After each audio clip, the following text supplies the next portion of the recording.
আসসালামু আলাইকুম রহমতুল্লাহি ওয়াবারাকাতুহু। প্রিয় মুসলিম সমাজ, আমাদের প্রত্যেকটি সমাজে বা আমাদের প্রত্যেকটা মহল্লার মসজিদে মাইয়িত রাখার জন্য অথবা মাইয়িতকে কবরস্থানে নেওয়ার জন্য খাট বানানো হয়েছে, খুব স্পেশাল খাট।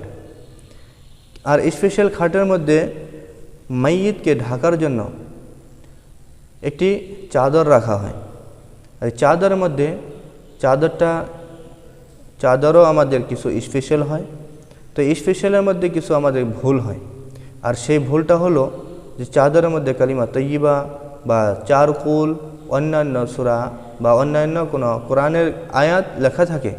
তো এক্ষেত্রে মাসলা হলো ফতোয়া আহসানুল ফতোয়া নামী কিতাবে 4 নম্বর খণ্ড 220 নম্বর পৃষ্ঠা, আরও একটি ফতোয়ায় দারুল উলুম 5 নম্বর খণ্ড 450 নম্বর পৃষ্ঠায় একই কথা লেখা রয়েছে যে কোরআনুল করিম আল্লাহ রব্বুল আলমিনের কালাম। তো আল্লাহ রব্বুল আলমিনের কালামের বেহরমতি বেয়াদবি হয়। তো বেয়াদবি হওয়ার জন্য এই ক্ষেত্রে এই পর্দা বা এই চাদরের মধ্যে যদি আয়াত লেখা থাকে তাহলে এটা জায়েজ হয় না, ঠিক হয় না। তো জায়েজ হয় না যদি, তাহলে আমাকে বা আমাদের সকলেরই এটা জানা দরকার যে এই চাদরটাকে চেঞ্জ করতে হবে।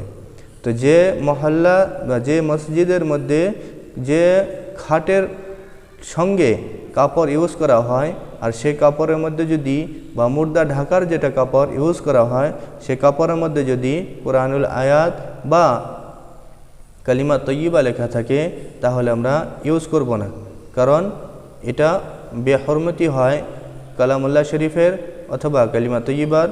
তো বেহরমতি হওয়ার জন্য কি আমাদের ইউজ করা যাবে না। আশা করি বুঝতে পেরেছি।